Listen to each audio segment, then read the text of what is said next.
la catégorie objets connectés.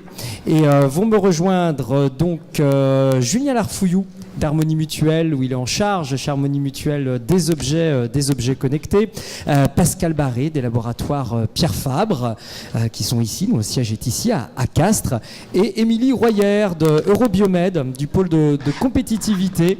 Voilà, si elle est dans la salle également. Voilà, venez vous installer tous les trois à mes côtés, je vous en prie, donc pour cette catégorie suivante, qui est la catégorie objets connectés, l'une des catégories les plus courues toujours dans cette université d'été de la e-santé. Installez-vous, voilà, comme vous le souhaitez.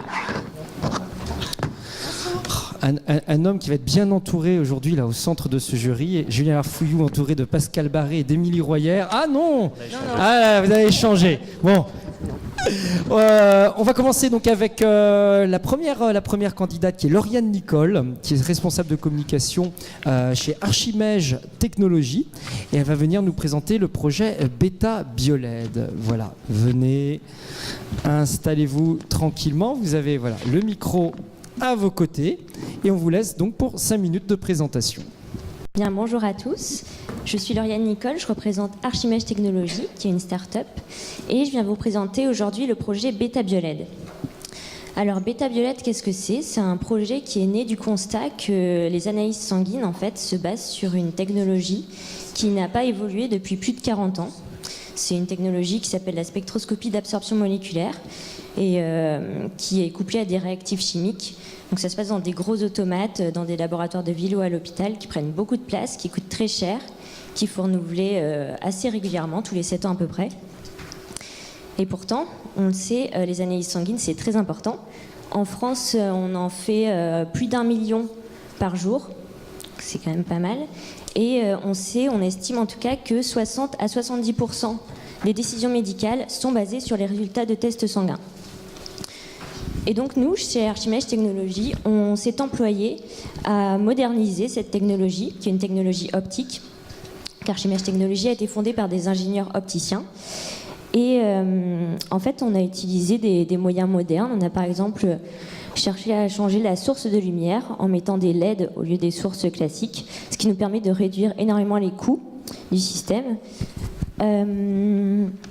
On a également changé l'algorithme de calcul. On a essayé de repenser ça pour que ce soit plus précis que les automates actuels et aussi plus rapide. Et grâce à cela, nous avons pu mettre au point notre technologie propriétaire qui s'appelle la spectroscopie 2.0.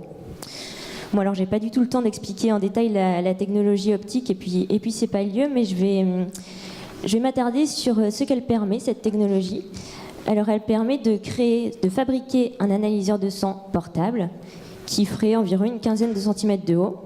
Donc ça tient dans la main, ça tient presque dans la poche, qui serait simple à utiliser, qui ne mettrait pas beaucoup de temps à donner les résultats et qui délivrerait les résultats de façon compréhensible, parce que vous le savez tous, si vous n'êtes pas médecin, lire un résultat d'analyse sanguine, c'est pas très agréable, on n'y comprend rien. Et cette technologie, elle permet de proposer un dispositif qui coûterait moins qu'un téléphone, qu'un smartphone. Alors, à qui va s'adresser cette technologie ? En premier lieu, on pense l'adresser aux professionnels de santé qui ont des besoins spécifiques. Alors, par exemple, il y a les médecins humanitaires qui travaillent dans les ONG. On a parlé des déserts médicaux. Les infirmières libérales peuvent aussi avoir besoin de ce type d'appareil. Les SAMU, les services des SAMU, les services des urgences. Dans un second temps, et je reviens aux déserts médicaux et au maintien à domicile, il y a la problématique des seniors et des malades chroniques qui ont parfois beaucoup d'analyses sanguines à faire et qui n'ont pas forcément la possibilité de se déplacer facilement, qui habitent parfois dans des déserts médicaux en outre. Et pourquoi pas, dans quelques années, on pourrait penser que Beta Bioled pourra s'adresser au grand public, à Monsieur Tout-le-Monde, parce que, vous le savez, ici à l'université de la e-santé, je ne vais pas vous apprendre ça, Monsieur Tout-le-Monde, il mesure déjà beaucoup de choses sur son corps. Il mesure déjà le nombre de pas qu'il fait par jour, il mesure déjà le nombre d'heures de sommeil qu'il dort par nuit, sans parler du sport, sans parler de la nutrition, etc. Eh bien, pourquoi pas, avec Beta Bioled, c'est ce qu'on appelle le Quantified Self, en fait. Ce sont des mesures de bien-être. Nous, ce qu'on voudrait avec Beta Bioled, c'est passer de ce Quantified Self au Quantified Health. Voilà, c'est mon mot de la fin. Merci beaucoup de cette présentation. Des questions tout de suite de la part du jury. Qui est-ce qui commence? Julien Larfouillou, allez, vas-y. Bonjour. Dans le document que l'on avait reçu, vous évoquiez donc votre modèle économique était basé sur la vente de ces produits. J'avais une question qui était donc liée à ce modèle économique. Il n'y a pas un paradoxe à vouloir baser son modèle économique sur un objet alors que le fond, c'est l'analyse de la donnée que vous en faites et que vous captez. Voilà, pourquoi ce choix et est-ce que vous avez des perspectives peut-être différentes? En fait, on est vraiment en train de réfléchir à ce modèle économique. Rien n'est arrêté. On est une start-up, alors forcément, ça change un peu tous les jours, ces idées-là. Mais c'est vrai qu'on s'est dit que vendre un objet... En fait, le vrai fond de notre start-up, c'est la technologie. C'est vraiment notre technologie, la spectroscopie 2.0, qui est basée sur... c'est le cerveau, en fait, du système. Et on pense peut-être faire d'Archimage Technologies une sorte de holding avec les brevets, etc., la propriété intellectuelle, et pourquoi pas des filiales, avec donc Beta Bioled. Pourquoi pas la spectroscopie, en fait, peut servir dans plein d'autres choses que la santé. Pourquoi pas l'alimentaire, pourquoi pas l'environnement, etc. C'est vraiment des questions qu'on se pose tous les jours. Et donc il y a ce modèle-là d'objets, ce modèle de vente de licences, etc. C'est en évolution. Émilie Royer de Robiomed. Merci pour la présentation. Je vais continuer sur une question. Mettez bien votre micro, qu'on vous entende bien. Voilà. Okay. Les différentes populations que vous ciblez en termes de clients sont très variables l'un de l'autre. Et de ce fait, l'objet n'aura pas les mêmes fonctionnalités, absolument, le même design. Et notamment après sur la problématique ONG, on sait qu'on est souvent sur des milieux difficiles. Est-ce que le produit... Alors, et ce sera ma deuxième question, est déjà conçu pour être robuste, résistant à l'humidité, à la sécheresse, etc. Et donc, ma deuxième question qui n'était pas renseignée dans le document, vous comptez vendre quand? Alors, pour la première question, Beta Bioled, en fait, c'est le nom du projet de façon globale, c'est pas forcément le nom de l'objet. Nous, ce qu'on imagine, c'est qu'il y aura toute une gamme d'objets en fonction, comme vous l'avez dit, des populations qu'on va cibler. Alors pour le grand public, c'est celui qu'on montre souvent, ce sera celui-là. C'est celui qu'on imagine en tout cas. Pour les ONG, évidemment, ça sera un autre. Et sans parler, au-delà du design, il y a aussi la question des panels. Évidemment, on ne va pas faire des panels de bien-être, de confort, entre guillemets, dans les ONG ou voilà, pour des pathologies compliquées. Ça va un peu s'adapter aux cibles et notre technologie nous le permet. Donc ça, on va pouvoir décliner plusieurs gammes de produits. Voilà. Et la deuxième question, c'était sur quand est-ce que vous voulez vendre? Alors là, petit scoop pour l'Université de la e-santé, notre démonstrateur est presque prêt. Il sera prêt à la rentrée, à vrai dire. Ça sera notre premier produit, tangible, qui n'est pas un prototype de laboratoire et qui pourra sortir. On va commencer les essais cliniques sur ce démonstrateur et celui-là, il sera très robuste effectivement et il va aller faire les essais cliniques sur le terrain.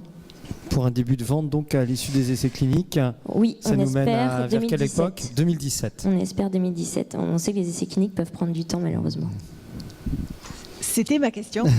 Pascal Marie des laboratoires Pierre Fabre. Oui, c'était vraiment la question de l'essai clinique, parce qu'aujourd'hui, finalement, vous avez que l'idée j'imagine de la technologie, mais après, c'est le moyen, la technologie est embarquée, mais aujourd'hui, en amont, quels sont les résultats que vous pouvez au moins nous montrer Est-ce qu'il y a des résultats tangibles?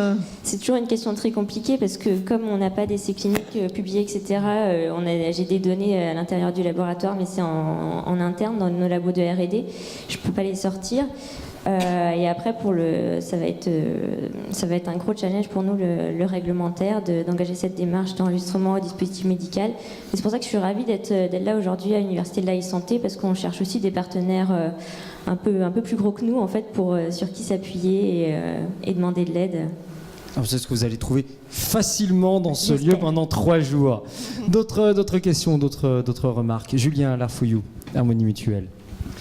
Donc une partie de vos cibles sont le grand public, ce sera le grand public. Comment allez-vous gérer ou comment allez-vous construire ou avec qui allez-vous construire les résultats, les conseils qui seront issus des prises et surtout en cas d'alerte ou d'information qui pourrait être plutôt dangereuse pour la personne. Comment allez-vous conseiller ou gérer les alertes ? Alors, ça c'est une question évidemment qui nous trotte dans la tête depuis le départ, mais à vrai dire, j'ai pas eu le temps d'expliquer, mais nos 3 cibles, elles vont être plus ou moins chronologiques. Ce qui veut dire que d'abord, les professionnels de santé, ensuite les malades chroniques et les seniors, et ensuite le grand public. Donc ça, c'est pas avant dans quelques années, ça sera pas pour 2017, ça c'est sûr. Nous, on veut pas se faire passer pour des médecins. On ne veut pas que le dispositif soit un médecin et que sur le téléphone, on ait du diagnostic. On veut vraiment garder le lien avec le médecin, qu'il soit biologiste ou généraliste. On n'a pas encore décidé, mais voilà, on est en train d'y réfléchir. C'est vraiment des questions qu'on se pose pour le grand public. C'est vrai que l'annonce de pathologies comme ça sur le téléphone, il y a encore beaucoup à réfléchir de ce point de vue-là. L'annonce et le risque d'erreur. Quelques dernières questions, Émilie Royer. Oui, moi j'ai une dernière question, mais vous venez à peu près de l'aborder. Moi j'avais noté je m'étais posé la question de savoir comment vous alliez gérer le lobby, la concurrence ou l'amicale pression des laboratoires d'analyse médicale auxquels finalement vous vous affrontez pour une start-up où vous êtes 10 et sur lequel le premier segment de marché que vous attaquez, ce sont les professionnels de santé. Oui, alors c'est une question très intéressante. Nous, ce qu'on se dit, c'est qu'on va être les partenaires des laboratoires d'analyse médicale. Alors vous allez me dire, c'est peut-être un élément de langage, de communication, etc. Mais les panels qu'on va faire, en tout cas pour le grand public, pour les professionnels de santé, c'est un autre problème, mais pour le grand public, ça va être des panels hépatiques, rénaux, etc., cardiaques. On imagine des panels un peu une vision, un peu d'ensemble du corps pour voir si tout va bien. Et on se dit que ces gens-là, qui auraient fait ce panel, c'est des gens un peu early adopters, un peu comme tout le monde ici, j'imagine, qui aiment bien les gadgets, qui ne seraient pas forcément allés lui-même faire un bilan.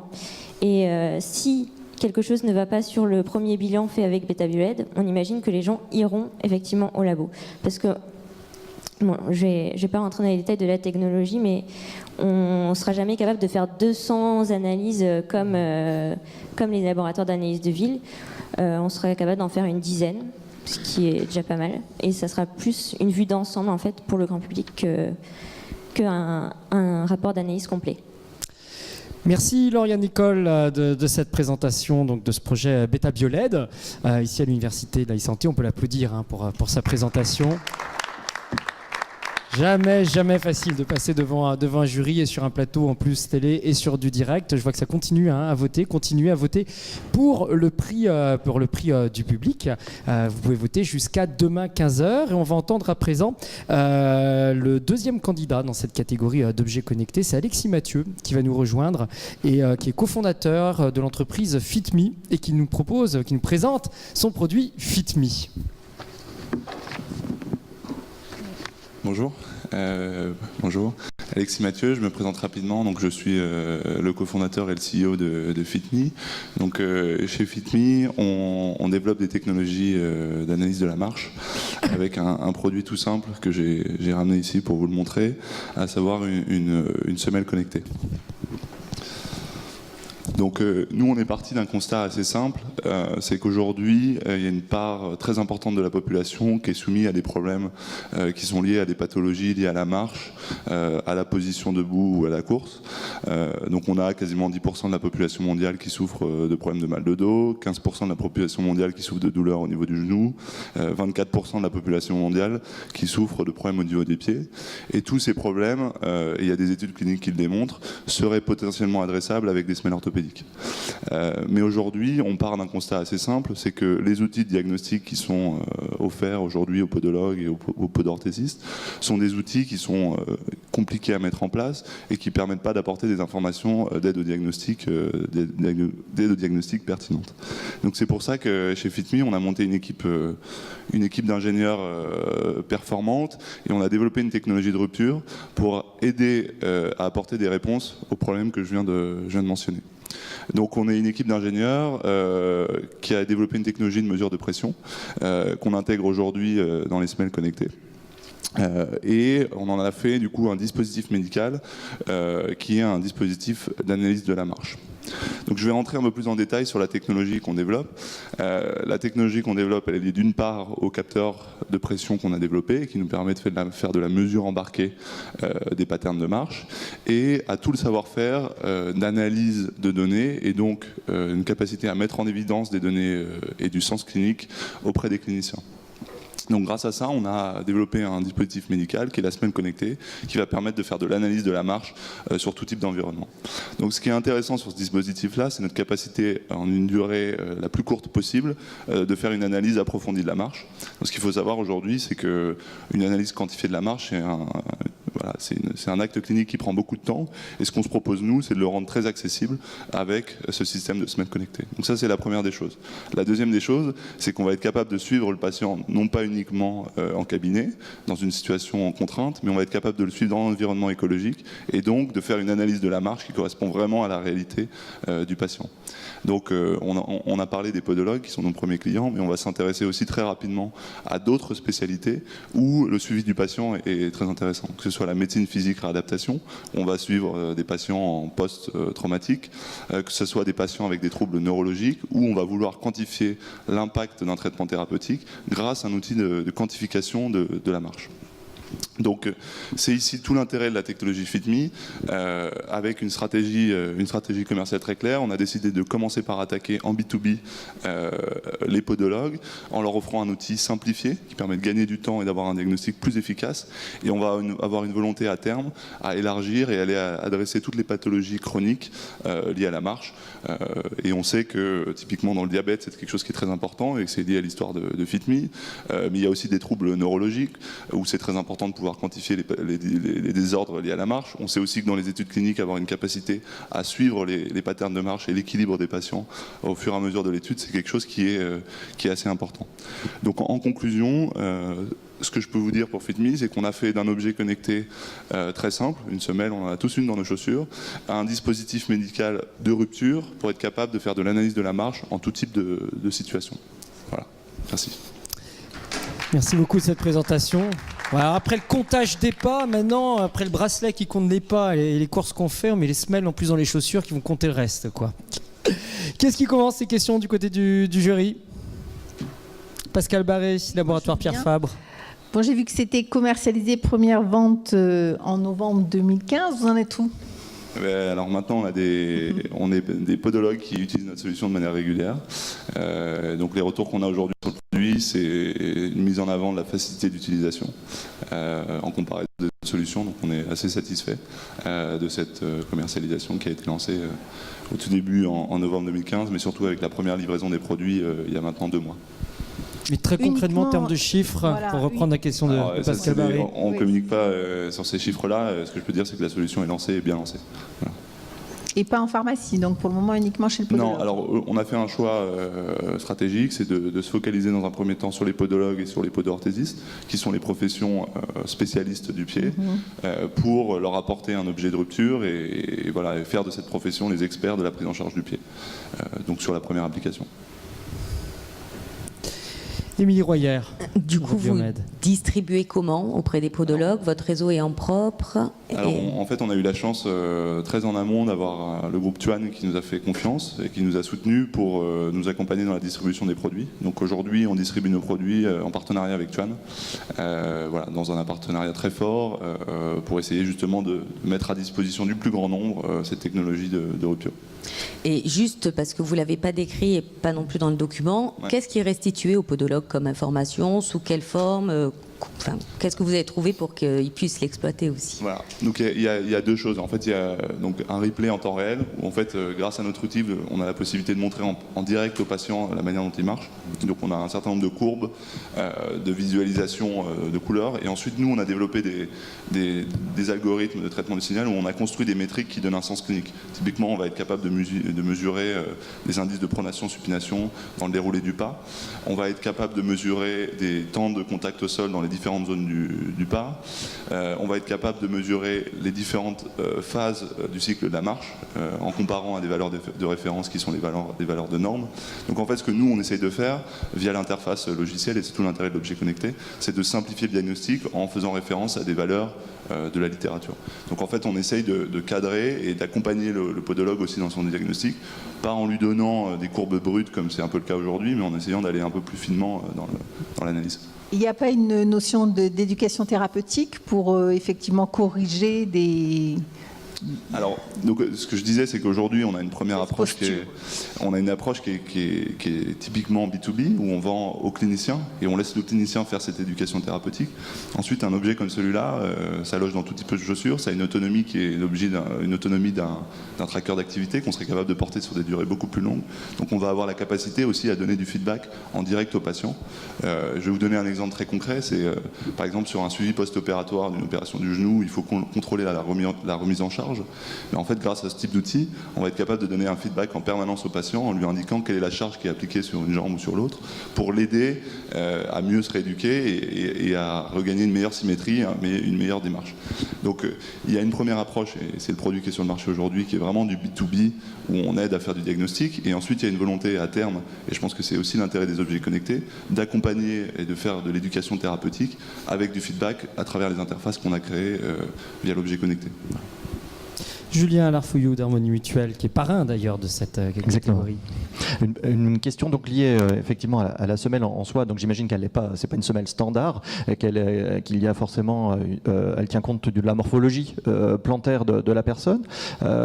Qui gère le process de comment gérer le process de fabrication de ces semelles? Est-ce que je sais que les podologues aiment fabriquer leurs propres semelles, certains sous-traitent. Voilà, comment répondez-vous aux deux problématiques? Donc aujourd'hui, nous on est vraiment sur la partie diagnostic et on aide le podologue à faire un meilleur diagnostic pour faire une meilleure semelle. Donc ça c'est le cœur de notre activité aujourd'hui.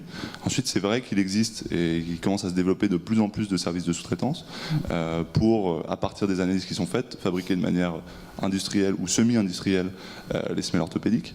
Ce qu'il faut bien comprendre, c'est que le cœur de notre métier aujourd'hui, c'est surtout sur la partie diagnostique.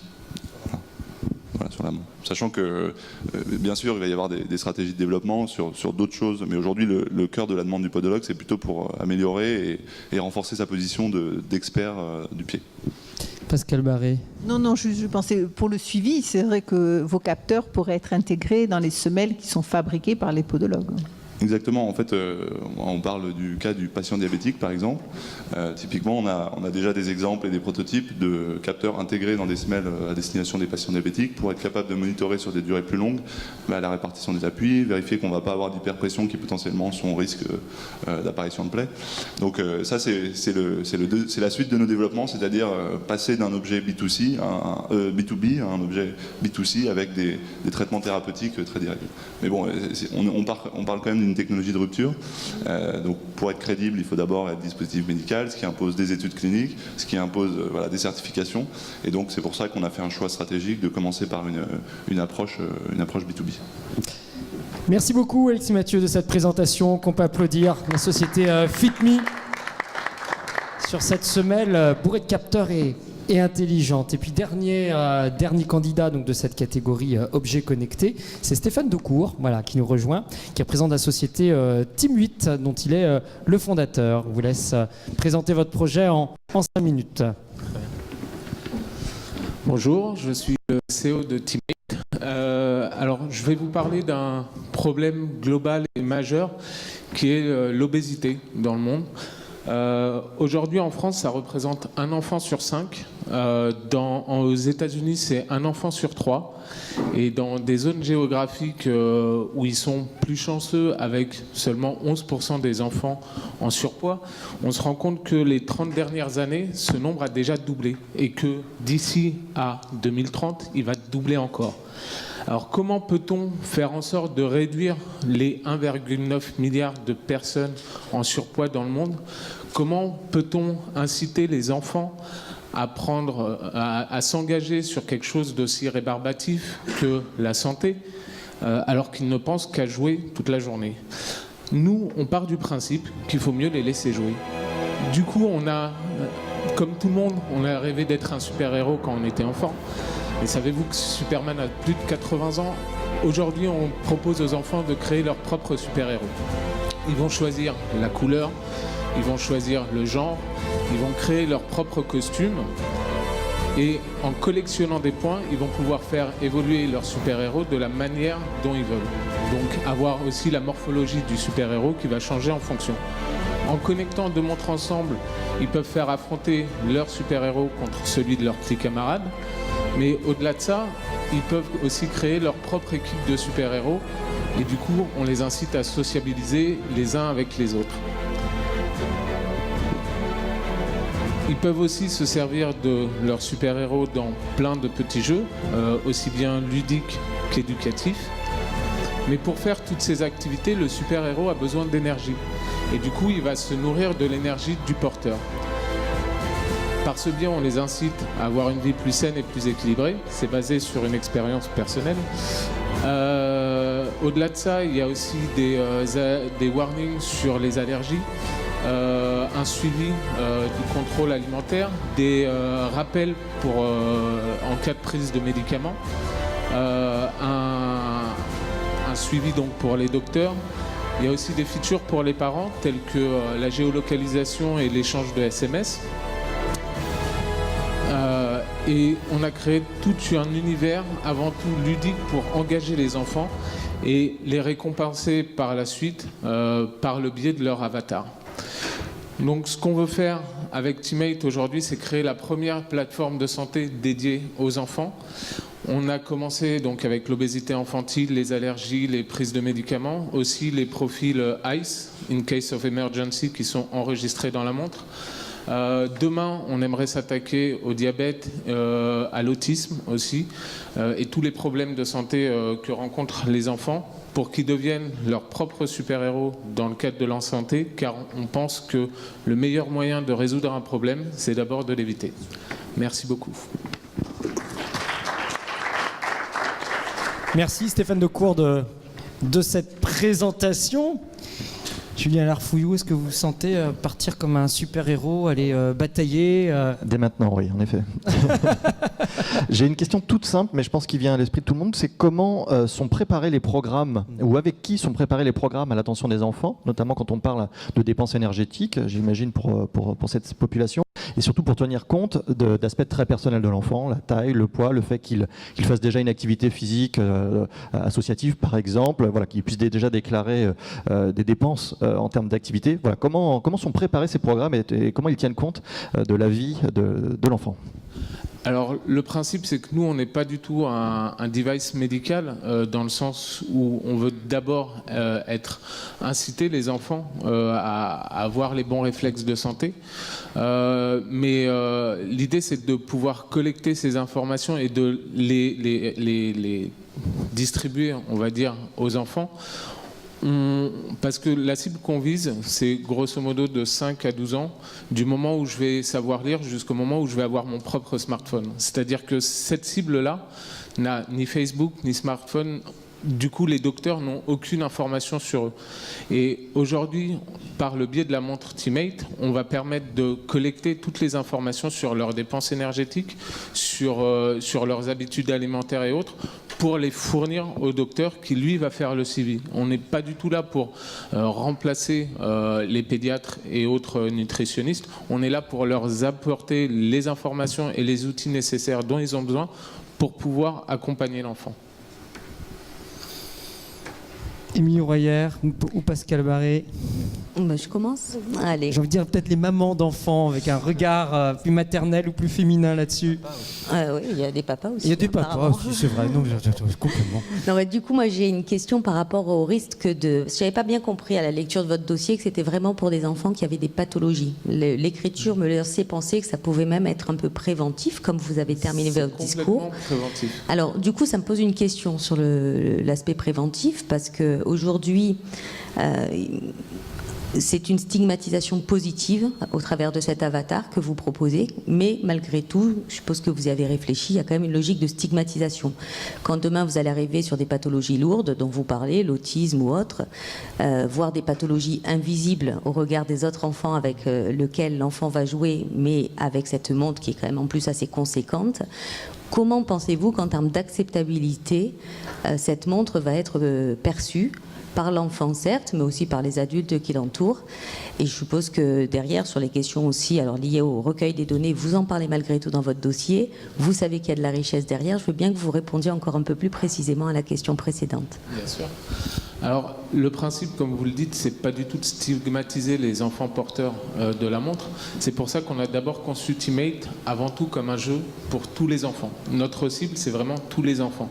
Et derrière, une fois qu'on les a engagés dans cet univers qui pour eux ne sera qu'un jeu, et c'est comme ça aujourd'hui, face à vous, forcément, je mets l'accent sur la partie de santé, mais ce qu'on a d'abord conçu, c'est un jeu vidéo engageant et divertissant pour les enfants. Donc tous les enfants sont entre guillemets invités à rejoindre l'univers, et derrière c'est les parents et les professionnels de santé qui vont prendre les options qui correspondent à l'enfant et à nous d'adapter ces solutions dans notre univers ludique. Après, vous aviez une autre question du coup, sur la stigmatisation et les pathologies lourdes aussi. Oui, par exemple, nous, on n'avait jamais imaginé l'autisme intéressé par notre produit. Moi, je viens d'un univers plutôt marketing. J'avais prévu le fait de créer son équipe de 8 pour faire une communication virale. Suite à des événements de santé, des experts sont revenus vers nous en nous disant qu'en fait, pour des enfants autistes, ce serait parfait parce qu'on va les inciter à communiquer vers les autres, on va les inviter par cet univers virtuel à aller vers des enfants réels. Et du coup, aujourd'hui, c'est ça qui nous intéresse. C'est pas de faire un jeu vidéo de plus, il y en a qui le font très très bien, c'est de pouvoir faire un jeu vidéo, un vrai jeu vidéo dans lequel des experts de santé vont pouvoir nous dire vers quoi et comment on peut les aider. Et votre dernier point, si je ne m'abuse, c'était sur les datas de santé. C'était sur les datas. Ouais. Sur les datas de santé, ça ne fait pas partie de notre business model de vendre les datas de santé. On sait qu'aujourd'hui, on sera les seuls à avoir ce genre de data parce qu'on n'a pas comme je le disais, ils n'ont pas de smartphone, ils n'ont pas de Facebook. Cette cible-là n'a pas. Mais maintenant, on est conscient de la richesse et de la valeur, donc on sera plus tenté à les donner à des chercheurs qu'à les vendre à des sociétés à but lucratif. Donc ça fait vraiment pas partie de notre business model de générer du revenu par le biais des data qu'on collectionnera. Est-ce que vous complétez le jeu, question aussi supplémentaire, par de l'éducation thérapeutique un peu plus poussée, peut-être moins ludique, mais vraiment en éducation permanente? Alors, moi, je n'ai pas de background scientifique, donc ma priorité à chaque fois, c'est de me dire, est-ce que pour un enfant, ça a un attrait? Parce qu'on sait très bien que si à un moment on perd cet engagement de l'enfant, on le perd et on n'a plus aucune valeur ajoutée pour lui. Donc à chaque fois, je vais faire en sorte de ramener autant d'éducation possible, mais toujours faire que la vision de l'enfant soit avant tout perçue comme un jeu. Le jeu est éducation. Exactement. D'autres questions du jury? Julien Larfouillou. Une dernière question toute simple. Vous en êtes où dans votre phase de développement ? Alors aujourd'hui, on a fini la phase de prototypage. On va commencer la phase d'industrialisation. On espère avoir un premier batch et un premier pilote pour Noël 2016 et derrière d'engager les premières ventes. Merci beaucoup pour Merci ces explications. On peut l'applaudir également Stéphane Decour donc de Teammate.